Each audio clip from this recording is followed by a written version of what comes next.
साथियों, आप सभी का विजय ज्ञान प्लेटफॉर्म पर स्वागत है। इस वीडियो में हम लोग कुछ महत्वपूर्ण करंट अफेयर को देखेंगे तथा उनसे संबंधित महत्वपूर्ण बिंदुओं की विस्तार से चर्चा करेंगे। तो चर्चा को प्रारंभ करते हैं।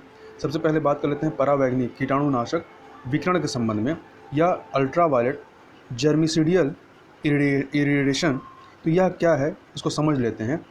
तो कॉन्टेक्स्ट यह है कि अभी हाल में वैज्ञानिक जो हैं वो स्कूलों, रेस्तरां तथा रेस्टोरेंट एवं अन्य सार्वजनिक स्थानों में कोरोना वायरस का पता लगाने और उसको नष्ट करने के लिए परावैंगनिक कीटाणुनाशक विकिरण के उपयोग पर अध्ययन कर रहे हैं कि मतलब किस प्रकार से इसका उपयोग किया जा सकता है।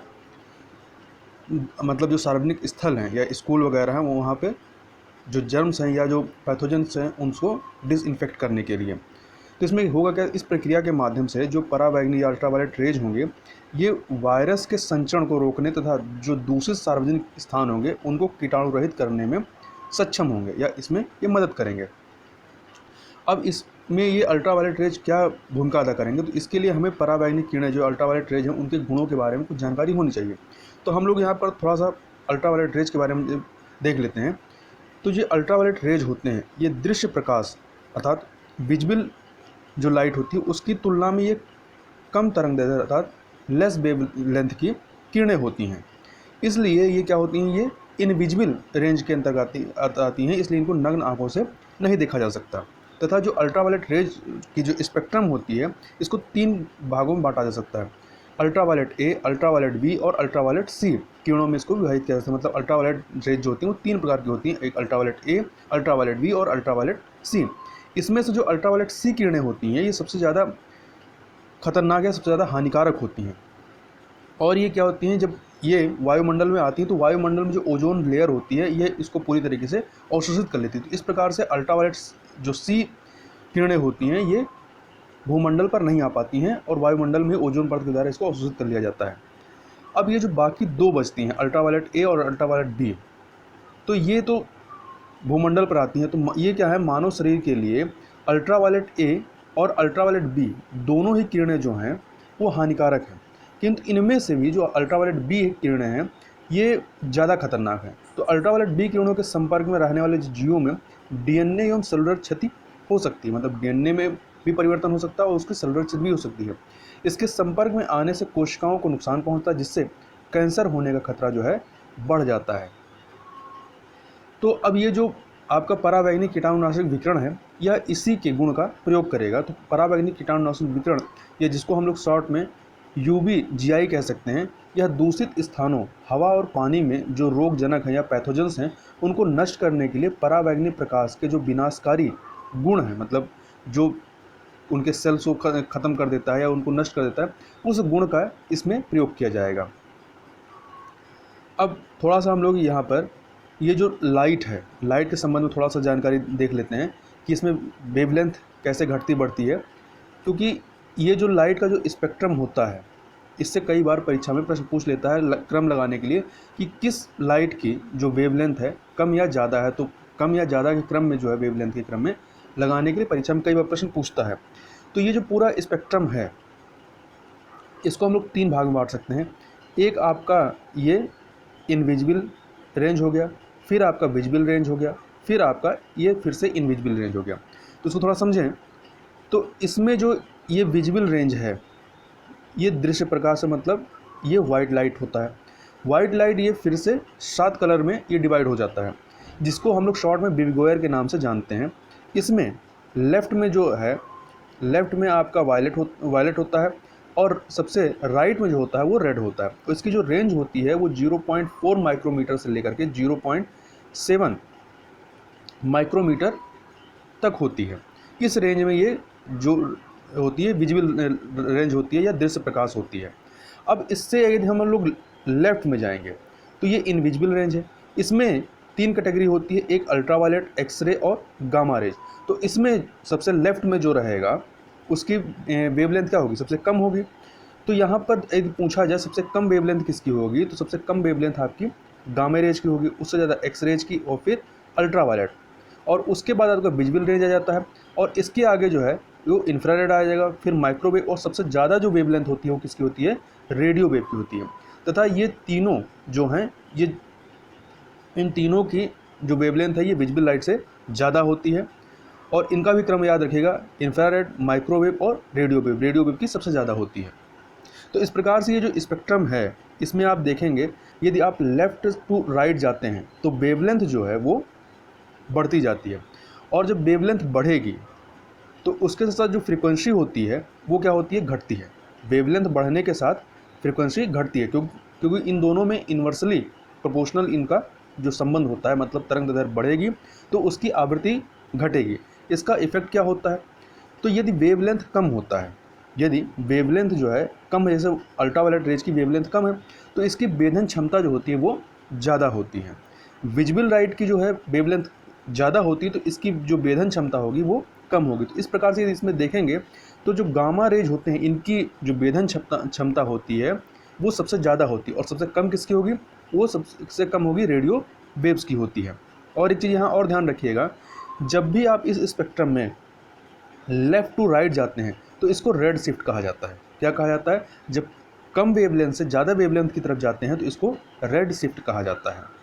तो यह कुछ जानकारी थी लाइट स्पेक्ट्रम के संबंध में, क्योंकि इससे परीक्षा में प्रश्न बनता है तो ये पता होना चाहिए।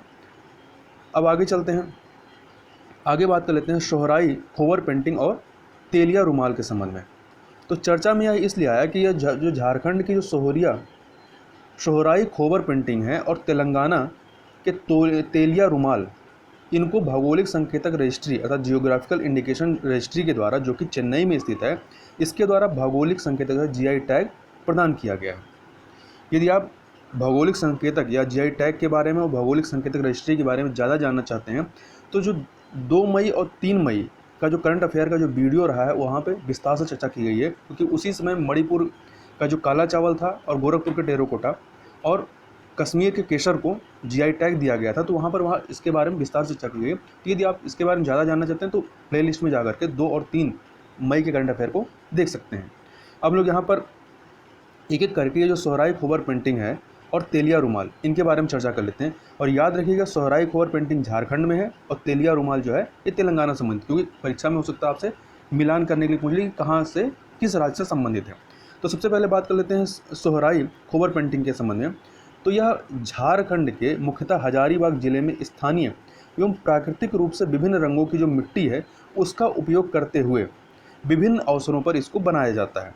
विभिन्न अवसर कैसे, जैसे कि फसल के मौसम में या शादी समारोह के अवसर पर इसको जो स्थानीय आदिवासी महिलाएं हैं उनके द्वारा पारंपरिक रूप से या तथा अनुष्ठानिक भित्ति ये कला है जो विभिन्न अवसरों पर बनाई जाती है। तो याद रखिएगा ये क्या है, अनुष्ठानिक भित्ति कला। भित्ति कला मतलब क्या, मुराल आर्ट है, या इसको कह सकते हैं कि जो दीवारों पर बनाए जाने वाली जो आर्ट होती है उसे क्या कहते हैं, भित्ति कला कहते हैं। तथा पारंपरिक रूप से यह क्या है, यह दीवारों पर बनती थी, परंतु हाल के वर्षों में प्रचार प्रसार के कारण इसे अब झारखंड के अन्य हिस्सों में, पहले हजारीबाग में था तो अब अन्य हिस्सों में, और साथ ही जो है इसको अब अन्य सतहों मतलब दीवार के अलावा भी अन्य जगहों पर इसको चित्रित किया जाने लगा है। तथा ये इस चित्रकला में किस चीज़ को दर्शाया जाता है तो इसके बारे में बात करें तो इस चित्रकला में लाइनों, बिंदुओं, जानवरों के चित्रों एवं पेड़ पौधों को प्रमुख स्थान दिया जाता है, अर्थात इनको चित्रित किया जाता है, जो कि अक्सर ये धार्मिक प्रतिमा विधा या रिलीजियस आइकनोग्राफी को का प्रतिनिधित्व करती हैं। मतलब एक प्रकार से ये धार्मिक चीज़ों को प्रदर्शित करती हैं। यदि इसका फिगर देखना चाहें तो यहाँ पर ये आपका ये फिगर है, ये है आपका सोहराई खोबर पेंटिंग। इसमें से ये वाला सोहराई खोबर पेंटिंग है, इधर तेलिया रुमाल है। तो इसमें आप देख रहे हैं कि आपका इसमें लाइनें हैं या बिंदु के माध्यम से या जानवरों के माध्यम से इसको चित्रित किया गया है। आगे चलते हैं, आगे बात कर लेते हैं तेलिया रुमाल के संबंध में। तो तेलिया रुमाल के बारे में देखें तो इसको सूती कपड़े में जटिल हस्त निर्मित प्रक्रिया द्वारा बनाया जाता है। मतलब इसको ये हैंडलूम के द्वारा मतलब हाथ के द्वारा बनाया जाने वाला है, मशीन के द्वारा नहीं बनाया जाता बल्कि हस्त निर्मित होता है, जिसमें 3 विशेष रंगों लाल, काले व सफ़ेद रंग का प्रयोग किया जाता है। और इन 3 रंगों के माध्यम से विभिन्न प्रकार के डिजाइन एवं रूपांकनों को प्रदर्शित किया जाता है, जैसा कि हमने यहाँ पर फिगर में देखा है। ये इसमें आप देख सकते हैं सफ़ेद, काला और लाल रंगों का प्रयोग किया गया है। अब आगे आते हैं तेलिया रुमाल पर, अन्य चीज़ों को देख लें इसमें क्या है। तो यदि इसके संबंध में इतिहास में जाएं तो आज़ादी मिलने से पहले हैदराबाद के निज़ाम के दरबार में जो कार्य करने वाले जो अधिकारी इनके यहाँ होते थे वो चिपकी तेलिया रुमाल को धारण करते थे और यह जो है प्रतीकात्मक प्रतिनिधित्व के रूप में इसको पहना जाता था। इसके अलावा वर्तमान में तेलिया रुमाल को राजस्थान के अजमेर शरीफ की दरगाह पर भी चढ़ाया जाता है और पहले के समय में इसका जो है निर्यात भी किया जाता था। कहाँ पे? जैसे कि इसको पर्शियन गल्फ, मध्य एशिया, पूर्वी अफ्रीका, सिंगापुर और वर्मा को निर्यात भी बड़े स्तर पर किया जाता था। और इसके संबंध में एक चीज़ और याद रखिएगा कि तेलिया रुमाल को बनाने के लिए इकाद ट्रेडिशन का उपयोग किया जाता है। अब ये इकाद ट्रेडिशन क्या है? तो इसमें क्या होता है, यह डाई करने का मतलब ये जो रुमाल होता है इसको डाई करने या इसको बनाने की जो कला होती है उसे ही क्या कहते हैं, इकता ट्रेडिशन कहते हैं। और इसमें जो प्राकृतिक वेजिटेबल्स डाइज होते हैं उनका प्रयोग किया जाता है। तो इस प्रकार हमने सोहराई खोबर पेंटिंग जो कि झारखंड संबंधित है और तेलिया रुमाल जो कि तेलंगाना संबंधित है, इन दोनों को जीआई टैग मिला है। इनके बारे में हमने यहाँ चर्चा की। अब आगे चलते हैं वैश्विक पोषण रिपोर्ट या ग्लोबल न्यूट्रिशन रिपोर्ट 2020 के संबंध में। तो सबसे पहली चीज़ ये याद रखिएगा कि इसको जारी किसने किया है। तो इस रिपोर्ट को विश्व स्वास्थ्य संगठन अर्थात WHO के द्वारा जारी किया गया, क्योंकि सीधे सीधे परीक्षा में दे सकता है ये रिपोर्ट का नाम देकर कि ये किसके द्वारा जारी किया गया है। तो याद रखिएगा इसको वैश्विक पोषण रिपोर्ट को विश्व स्वास्थ्य संगठन के द्वारा जारी किया गया है। अब इस रिपोर्ट में क्या क्या चीज़ें हैं उन पे जानने आने से पहले कुछ जो बेसिक चीज़ें हैं, जो बेसिक टर्म है उनको थोड़ा समझ लेते हैं। पोषण से संबंध में एक टर्म आता है स्टंटिंग का। स्टंटिंग मतलब इसको आप हिंदी में कहें तो वृद्धि अवरोधक या बौनापन कह सकते हैं। इसमें क्या होता है कि उम्र के हिसाब से जो लंबाई होती है वो नहीं बढ़ पाती है, तो इसको क्या कहते हैं, स्टंटिंग कहते हैं। दूसरा आता है वास्टिंग। वास्टिंग में क्या होता है कि लंबाई के हिसाब से जो है लंबाई के हिसाब से जितना वजन होना चाहिए वो वजन नहीं होता है। तीसरा क्या होता है, अंडरवेट। अंडरवेट में क्या होता है कि जितनी उम्र है उम्र के हिसाब से जितना वजन होना चाहिए उतना उम्र के हिसाब से वजन नहीं होता, तो इसे अंडरवेट कहते हैं। अगला है कुपोषण या माल न्यूट्रिशन। तो माल न्यूट्रिशन में क्या होता है, दोनों प्रकार की चीज़ें आती हैं। पोषण का ज़्यादा हो जाना या पोषण का कम हो जाना, ये दोनों ही कुपोषण या माल न्यूट्रिशन के अंतर्गत आता है। एक है एनीमिया। एनीमिया में क्या होता है कि व्यक्ति में, साधारण भाषा में कहा जाता है कि एक व्यक्ति में खून की कमी हो जाती है, परंतु इसमें आप विशेषता क्या कह सकते हैं कि व्यक्ति में स्वस्थ जो RBC होते हैं, रेड ब्लड सेल होते हैं, उनकी कमी जब हो जाती है तो उसमें क्या होगा, जब RBC कमी होगी तो हीमोग्लोबिन कमी होगी, तो उसकी वजह से इसमें व्यक्तियों में एनीमिया का रोग हो जाता है और यह मुख्यतः जो है महिलाओं में होने वाला रोग है। अब इसके अलावा वैश्विक पोषण लक्ष्य के बारे में थोड़ा सा जान लें या ग्लोबल न्यूट्रिशन टारगेट। तो उसके बाद हम लोग जो वैश्विक पोषण रिपोर्ट में जो बातें कही गई उस पर आते हैं। तो ये जो लक्ष्य है, तो वर्ष 2012 में विश्व स्वास्थ्य सभा अर्थात वर्ल्ड हेल्थ असेंबली में माँ, शिशु और किशोर बच्चों में 6 पोषण लक्ष्यों की पहचान की गई और इन 6 पोषण लक्ष्यों को 2025 तक प्राप्त करने का लक्ष्य रखा गया कि ये जो 6 पोषण लक्ष्य हैं इनको 2025 तक पूरा करना है या इनको प्राप्त करना है। अब ये 6 लक्ष्य या 6 टारगेट कौन कौन से हैं पोषण संबंधित? तो इसमें पहला टारगेट है कि 5 वर्ष से कम आयु के बच्चों में वृद्धिरोध या बौनापन अर्थात स्टंटिंग के जो मामले हैं उसमें 40% की कमी लानी है। मतलब ये उदाहरण के तौर पर ये देखें कि मान लीजिए 2012 में बच्चों में जो स्टंटिंग की 100 बच्चों में स्टंटिंग की समस्या थी, तो इसको 40% कम करना है ना, तो मतलब 2025 तक इसमें 40% की कमी करके ये 60 पे पहुंचा देना। अभी 100 बच्चों में था, अब 2025 तक हमें ये करना कि ये जो संख्या है वो 60 तक आ जाए, 40% की कमी हो जाए। दूसरा लक्ष्य क्या है कि दूसरा लक्ष्य ये है कि 19 से 50 वर्ष की महिलाओं में एनीमिया के मामलों में 50% तक की कमी लानी है। तो इसी प्रकार से देख सकते हैं कि वर्तमान में यदि मान लीजिए कि 100 महिलाओं में एनीमिया है तो इसको घटा करके लेके आना है कि 2025 तक केवल 50 ही महिलाएं ऐसी हों जिनमें एनीमिया हो। तीसरा लक्ष्य जो है कम वजन या अंडरवेट के मामले में, तो कम वजन के शिशुओं के जन्म के मामलों में इसमें 30% की कमी को सुनिश्चित करना है। होता क्या है, कई सारे बच्चे जब पैदा होते हैं तो वो अंडरवेट होते हैं, उनका वजन जो जितना होना चाहिए उतना नहीं होता, तो ऐसी जो संख्या है ऐसे बच्चों की, उनकी संख्या में 30% की कमी 2025 तक लाने का लक्ष्य रखा गया है। चौथा, बच्चों में मोटाई के मामलों में वृद्धि को पूरी तरीके से रोकना है। जो मोटापा बच्चों में आ रहा है इस समस्या को पूरी तरीके से 2025 तक समाप्त करना है।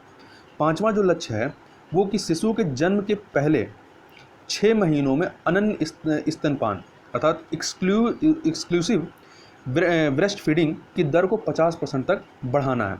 एक्सक्लूसिव ब्रेस्ट फीडिंग का मतलब ये हो गया कि जब बच्चा पैदा होता है तो बच्चे के पैदा होने के कुछ समय तक वो केवल माँ के दूध पर डिपेंड रहता है। तो वो जो टाइम पीरियड होता है इसको माना जाता है जब बच्चा पैदा होता है उससे लेकर के 6 माह तक उसको माँ का दूध की आवश्यकता होती है। तो ये जो टाइम पीरियड होता है इसे ही अनन्य स्तनपान कहा जाता है। तो इसकी दर को 50% तक बढ़ाना है। इसके अलावा बाल दुर्बलता या दुबलापन अर्थात चाइल्ड वेस्टिंग जो है इसके मामलों में कमी लाना है और इसे 5% से कम पर बनाए रखना, मतलब 5% से ज़्यादा नहीं बढ़ने देना, उससे कम ही इसको लेकर के आना है। अब जो ये रिपोर्ट आई है वैश्विक पोषण रिपोर्ट 2020, इसमें ये कहा गया है कि भारत जो है उन 88 देशों की सूची में शामिल हैं जो इन लक्ष्यों को 2025 तक पूरा नहीं कर पाएंगे। तो इस रिपोर्ट की ये मेन फाइंडिंग है कि भारत जो है उन 88 देशों में की सूची में शामिल है जिनके बारे में कहा गया है कि ये जो 6 लक्ष्य हैं इनको 2025 तक ये इस टारगेट को पूरा नहीं कर पाएंगे। अब हम लोग आते हैं वैश्विक पोषण रिपोर्ट के बारे में। तो वैश्विक पोषण रिपोर्ट जो है यह 2013 में एक nutrition for growth initiative summit, जिसको N4G के नाम से जानते हैं, इसका आयोजन किया गया था, जिसमें यह निर्णय किया गया कि प्रत्येक वर्ष इस प्रकार की रिपोर्ट अर्थात वैश्विक पोषण रिपोर्ट या ग्लोबल न्यूट्रिशन रिपोर्ट जारी की जाए, जिससे पता लग सके कि किस देश की वैश्विक और स्थानीय स्तर पर पोषण की स्थिति कैसी है। तो विभिन्न देशों की पोषण की स्थिति जानने के लिए इस रिपोर्ट को प्रत्येक वर्ष जारी करना चाहिए और पहली जो रिपोर्ट जारी की गई थी वो 2014 में जारी की गई थी। अब हम लोग जो वैश्विक पोषण रिपोर्ट 2020 आई है इसमें भारत के संबंध में क्या बातें कही गई हैं वो चीज़ें हम देख लेते हैं। तो इसमें ये बताया गया कि वर्तमान में जिन 4 मानकों के आंकड़े उपलब्ध हैं भारत उनमें से किसी भी लक्ष्य को प्राप्त नहीं कर सकेगा। इसमें केवल 4 अभी आंकड़े पता चले हैं, बाकी 2 लक्ष्यों के आंकड़े नहीं मिले हैं। अब ये जो 4 मानक हैं या जो 4 टारगेट थे इसमें क्या है, 5 वर्ष से कम आयु के बच्चों में वृद्धि रोध अर्थात स्टंटिंग की समस्या, प्रजनन योग्य आयु की महिलाओं में एनीमिया के मामले, बच्चों में मोटापा और चौथा जो है अनन्य स्तनपान अर्थात एक्सक्लूसिव ब्रेस्ट फीडिंग है। तो इन 4 जो टारगेट थे इनके संबंध में आंकड़े आए हैं तथा रिपोर्ट के अनुसार जो है भारत कुपोषण के मामले में सबसे अधिक स्थानीय लोकल असमानता वाले देशों में से एक है। हालांकि पूर्व में भारत में बच्चों और किशोरों में कम वजन के मामलों की दर में जो है वो कमी लाने में सफलता प्राप्त हुई थी, परंतु यह भी बहुत ज़्यादा संतोषजनक नहीं है। अब हम लोग पहले बात करते हैं भारतीय बच्चों के कम वजन और कुपोषण के संबंध में क्या फाइंडिंग आई है इस रिपोर्ट में। तो इस रिपोर्ट में बताया गया है कि वर्ष 2000 से लेकर के वर्ष 2016 तक लड़कों में कम वजन के मामलों की जो दर है वो 66% से घट करके 58.1% हो गई है। मतलब जो पहले 66% थी अब वो 58.1% हो गई है।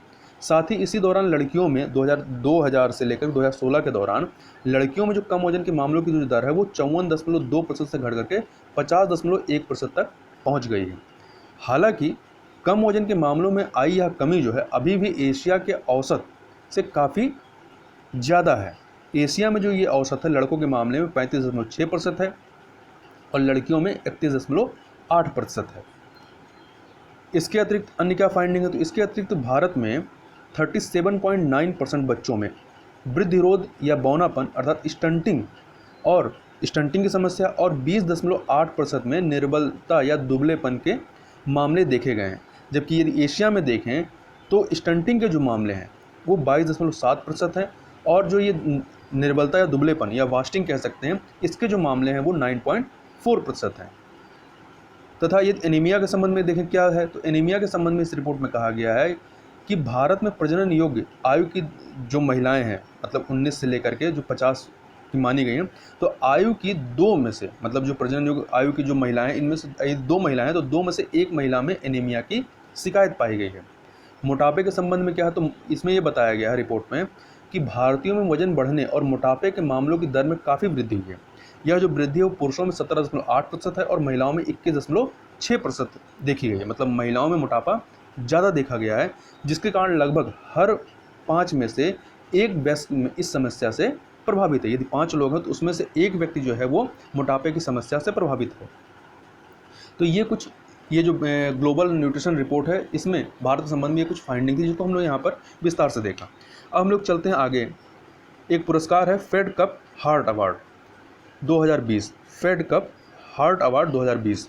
तो यह जो अवार्ड है किसे दिया गया है, इसके संबंध में देखें तो भारत की स्टार टेनिस खिलाड़ी सानिया मिर्जा को एशिया या ओशिनिया जोन के लिए फेड कप हार्ट अवार्ड 2020 प्रदान किया गया है, और यह कप जीतने वाली यह पहली भारतीय बन गई है। तो इसलिए चूंकि पहली भारतीय, इसलिए यह महत्वपूर्ण हो जाता है। तथा वह सार्वजनिक वोट के आधार पर चुने गए जो 4 विजेता, मतलब अलग अलग क्षेत्रों से जो 4 विजेता चुने गए हैं, जैसे कि ये एशिया और ओशिनिया जोन से चुनी गई हैं, तो इस प्रकार से अलग अलग जोन से जो 4 लोग चुने गए हैं उनमें से ये एक है। अब इनके अलावा जो 3 और हैं उनका भी नाम एक बार देख लेते हैं। तो एक है अनास्तासिजा सेवास्तोवा, ये लटाविया की हैं। इसके अलावा एनेट कोंटेविट हैं, ये एस्टोनिया की हैं। और फर्नाडा कॉन्ट्रेयास गोमेज, ये मैक्सिको की हैं। अब इस पुरस्कार के बाद थोड़ी और जानकारी देख लें तो फेड विश्व कप जो है यह विश्व की सबसे बड़ी वार्षिक अंतर्राष्ट्रीय महिला प्रतियोगिता है, जिसे 1963 में शुरू किया गया था। तथा फेड कप हार्ट अवार्ड जो है यह अंतर्राष्ट्रीय टेनिस महासंघ द्वारा 2009 में शुरू की गई एक पहल है या इनिशिएटिव है। इसे फेड कप में बीएनपी परिवास द्वारा अपने देशों का प्रतिनिधित्व करने वाले खिलाड़ियों को सम्मानित करने के लिए स्थापित किया गया था। आगे चलते हैं, आगे बात कर लेते हैं इटालियन हाइड्रो पावर प्रोजेक्ट के संबंध में। तो यह जो हाइड्रो पावर प्रोजेक्ट है यह कहाँ संबंधित है, पहली चीज़ याद रखिएगा, अरुणाचल प्रदेश से संबंधित है, और इसको दिबांग वैली प्रोजेक्ट के नाम से भी जानते हैं। तो दोनों चीज़ याद रखिएगा, अरुणाचल प्रदेश से संबंधित है और दूसरा इसको दिबांग वैली प्रोजेक्ट के नाम से जानते हैं। अब थोड़ा सा इसके बैकग्राउंड को देख लेते हैं, इसके संबंध में जो बेसिक बातें हैं उसको समझ लेते हैं। तो यह प्रोजेक्ट जो है दिबांग नदी पर आधारित है। तो यह इटालियन हाइड्रो पावर प्रोजेक्ट किस नदी पर बनाया जा रहा है, तो दिबांग नदी पर यह आधारित है। दिबांग नदी जो है यह ब्रह्मपुत्र की एक सहायक नदी है, और यह जो है यह आपके अरुणाचल प्रदेश और असम में इसका प्रवाह है, मतलब उससे होकर के बहती है। इसके तहत इस हाइड्रो पावर प्रोजेक्ट के तहत 2 डैम जो है वो दिबांग नदी की 2 सहायक नदियों, एक डीर है और दूसरा तेंगोन है। 2 सहायक नदियाँ दिबांग की हैं, डीर और तेंगोन, इन पर बनाया जाएगा, जबकि दिबांग क्या है, ब्रह्मपुत्र की सहायक नदी है। अब समस्या क्या है, तो समस्या इसके संबंध में ये है कि यदि डैम बनेगा, ये डैम यदि बन जाता है तो डैम बनने से 1165 हेक्टेयर का जो वन क्षेत्र है वो पानी में डूब जाएगा, तथा लगभग 2,70,000 पेड़ जो है ये नष्ट हो जाएंगे। साथ ही इसके अलावा यहाँ पर बाघों को भी देखा गया है। तो इस प्रकार से क्या है कि इसकी जो जैव विविधता है या जो बायोडाइवर्सिटी है वो इसी दृष्टि से देखें तो काफ़ी महत्वपूर्ण हो जाता है। और यह क्या है, यह एक हिमालयी रीजन है, तथा इस प्रोजेक्ट को अतः इन सब चीज़ों को लेकर के, इस प्रोजेक्ट को मंजूरी को लेकर के काफ़ी विरोध हो रहा था।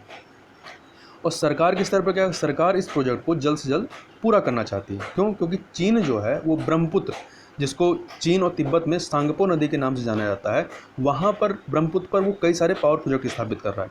तो भारत ये चाहता है कि यदि हम ब्रह्मपुत्र के नदी पर या जो इसकी सहायक नदियाँ यहाँ पर हम अपने के यहाँ पर जो प्रोजेक्ट है उनको जल्द से जल्द पूरा कर लेंगे, तो बाद में क्या होगा कि अपने प्रोजेक्ट के आधार पर चीन पर दबाव बनाया जा सकेगा कि चीन के प्रोजेक्ट की वजह से भारत के प्रोजेक्ट प्रभावित हो रहे हैं, जिससे कि ब्रह्मपुत्र की नदी का जो बहाव है वो प्रभावित ना हो। अब पर्यावरण मंत्रालय के अंतर्गत एक कमेटी आती है, फॉरेस्ट एडवाइजरी कमेटी। तो यह इस कमेटी के बारे में बात करें तो यह कमेटी जो है यह पर्यावरण मंत्रालय की एक एपेक्स बॉडी है, जो मंत्रालय को राय देने का कार्य करती है। किस प्रकार कर रहा है कि जब भी किसी औद्योगिक प्रोजेक्ट के लिए वनों में बदलाव करना हो, अर्थात डाइवर्जन करना होता है, या उसकी वजह से, मतलब इन प्रोजेक्ट की वजह से वनों तथा वन्य संसाधनों पर प्रभाव पड़ने वाला होता है, तो इन सब चीज़ों को कि उस प्रोजेक्ट को अप्रूवल देना चाहिए या नहीं देना चाहिए, इस चीज़ के संबंध में यह जो फॉरेस्ट एडवाइजरी कमेटी है यह राय देने का कार्य करती है। तो इस कमेटी ने इटालियन हाइड्रो पावर प्रोजेक्ट के पर निर्णय जो इसको देना था उसको इसने आगे बढ़ा दिया है कि अभी कोई भी निर्णय नहीं देगा, वो आगे निर्णय देगा। और यह जो प्रोजेक्ट है यह 6 वर्षों से अभी भी लंबित पड़ा हुआ है। आगे देखते हैं, आगे बात कर लेते हैं गांधी शांति पुरस्कार के संबंध में। तो गांधी शांति पुरस्कार या गांधी पीस प्राइज, तो कॉन्टेक्स्ट यह है कि हाल ही में संस्कृत मंत्रालय अर्थात कल्चरल मिनिस्ट्री ने इसके लिए जो नामांकन या नॉमिनेशन की जो तिथि थी उसको बढ़ा दिया। तो ये तिथि बढ़ाई क्यों गई है? क्योंकि कोविड-19 महामारी की वजह से पूरे देश में लॉकडाउन था, तो इस लॉकडाउन की वजह से यह तिथि इसको एक्सटेंड किया गया है। अब हम लोग थोड़ा सा ये जो गांधी शांति पुरस्कार है, इस पुरस्कार के बारे में थोड़ा सा देख लें। तो यह जो पुरस्कार है इसको 1995 में महात्मा गांधी की 125वीं जयंती के अवसर पर इसको प्रारंभ किया गया था। और यह जो पुरस्कार है, यह पुरस्कार किसी भी व्यक्ति को, संस्थान या संगठन को या एसोसिएशन को दिया जा सकता है। तो इस प्रकार से यदि ऑप्शन में आए कि यह किसी व्यक्ति को ही दिया जा सकता है, तो नहीं, किसी व्यक्ति को, केवल किसी व्यक्ति को नहीं, व्यक्ति को, संस्थान या संगठन या एसोसिएशन को, किसी को भी दिया जा सकता है। और यह पुरस्कार दिया क्यों जाता है? तो यह पुरस्कार अहिंसा और अन्य गांधीवादी तरीकों के माध्यम से लाए गए सामाजिक, आर्थिक और राजनीतिक परिवर्तन के लिए प्रदान किया जाता है। यदि कोई संस्था या व्यक्ति या एसोसिएशन या ऑर्गेनाइजेशन इस प्रकार का कोई परिवर्तन लाता है तो उसको यह पुरस्कार दिया जाता है। और प्रत्येक वर्ष प्रदान किए जाने वाले इस पुरस्कार के साथ 1 करोड़ रुपए की राशि जो है और एक प्रशस्ति पत्र प्रदान किया जाता है। और इसकी खास बात यह है इसमें कि यह मरणोपरांत इसको नहीं दिया जाता है। और इसमें यह भी है कि यदि किसी वर्ष में एक से अधिक व्यक्ति एलिजिबल हैं तो उनको एक साथ एक ही वर्ष में दिया जा सकता है। और यह जो है सभी के लिए यह पुरस्कार ओपन है, चाहे वह किसी भी देश, प्रजाति, धर्म और लिंग से संबंधित हो, वो किसी को भी प्रदान किया जा सकता है। तथा इसके जनवरी 2019 में ये जो है, पिछले 4 वर्षों तक यह पुरस्कार नहीं दिया गया था, तो जनवरी 2019 में एक साथ 4 वर्षों 2015, 2016, 2017, 2018 के लिए एक साथ प्रदान किया गया था। अब अगला है चैंपियंस पोर्टल। तो चैंपियंस पोर्टल क्या है, इसके संबंध में विस्तार से देख लें तो इसको MSME मंत्रालय ने लॉन्च किया है। यह एक technology driven control room cum management information system है। तो इसका मतलब क्या है? तो इसका मतलब यह है कि यह जो पोर्टल है यह उन्नत प्रौद्योगिकी अर्थात मॉडर्न टेक्नोलॉजी का प्रयोग करेगा। कैसी टेक्नोलॉजी? जैसे कि आर्टिफिशियल इंटेलिजेंस का, मशीन लर्निंग का इत्यादि जो मॉडर्न टेक्नोलॉजी है उनका प्रयोग करेगा, जिससे कि MSME से संबंधित जो सूचनाएं हैं उनको प्रबंधित किया जा सके और समस्याओं को सुलझाने के लिए और उनको और ज़्यादा मजबूत बनाने के लिए यह पोर्टल कार्य करेगा। जैसा कि अभी हाल ही में केंद्र सरकार के द्वारा देश को आत्मनिर्भर बनाने की मुहिम प्रारंभ की गई है। अब ये जो आत्मनिर्भर बनाने की मुहिम है इसमें MSME का जो है एक बहुत बड़ा योगदान होगा। इस वजह से MSME को मजबूती प्रदान करनी होगी, जिससे कि वो अपनी गुणवत्ता के लिए वैश्विक, अपने प्रोडक्ट की गुणवत्ता के लिए वैश्विक पहचान बना सके। क्यों? चूँकि इस समय क्या हो रहा है कि जो मैन्युफैक्चरिंग हब के रूप में जो चाइना जाना जाता था, अब उसकी जो एथेंटिसिटी है, जो प्रमाणीकरण है, वो एक तरीके से प्रश्नचिन्ह लग रहा है। तो भारत के लिए यह मौका है कि वो अपनी जो मैन्युफैक्चरिंग पावर है उसको बढ़ाए और एक तरीके से इसका फ़ायदा उठा सके। तो इस दृष्टिकोण के साथ ही यह पोर्टल जो है, इस पोर्टल को लॉन्च किया गया। और इस पोर्टल में एक खास बात यह है कि यह जो पोर्टल है ये हब एंड स्पोक मॉडल पर आधारित होगा। मतलब इसमें हब एंड स्पोक मॉडल भी देखने को मिलेगा। अब ये हब एंड स्पोक मॉडल कैसे? तो इसको आप ऐसे समझ सकते हैं कि जो पहिया होता है, पहिए में रिम होती है, तो ये मेन है, ये हब है। और ये क्या होता है? ये कई सारी तीलियों से आपका पहिए से जुड़ा होता है, तो यही हब एंड स्पोक मॉडल होता है। तो इसमें यही होगा कि जैसे मान लीजिए कि इसके तहत MSME मंत्रालय जो दिल्ली में स्थित है, वहाँ पर एक हब के तौर पर एक ऑफिस होगा और इसके अलावा साथ ही विभिन्न राज्यों में ऑफिस होंगे जो इस पोर्टल से जुड़े होंगे। तो अब क्या होगा? विभिन्न MSME जिन समस्याओं का सामना करते हैं उनके संबंध में वो एप्लीकेशन या शिकायत को इस पोर्टल के माध्यम से रजिस्टर करा पाएंगे और हब एंड स्पोक मॉडल के तहत उनकी समस्याओं को दूर करने का प्रयास किया जाएगा। तथा साथ ही इस पोर्टल को जो CP ग्राम है, उस CP ग्राम से भी इसको जोड़ा गया। CP ग्राम क्या? CP ग्राम जो है ये नागरिकों की सामान्य शिकायतों के लिए एक पोर्टल, इसमें ये नागरिक जाकर अपनी सामान्य शिकायतों को रजिस्टर करा सकते हैं। तो इस प्रकार से कह सकते हैं कि यह जो चैंपियन पोर्टल है इसका जो एम है कि जो स्मॉल MSME हैं उनको प्रोत्साहित किया जाए कि वो लार्ज MSME में कन्वर्ट हो सकें। तो इस प्रकार से उनको सहूलियत दी जाएगी। तो यह कुछ महत्वपूर्ण करंट अफेयर थे जिनको हमने यहाँ पर देखा। तो इस वीडियो में बस इतना ही। मिलते हैं नेक्स्ट वीडियो में, तब तक के लिए बहुत बहुत धन्यवाद।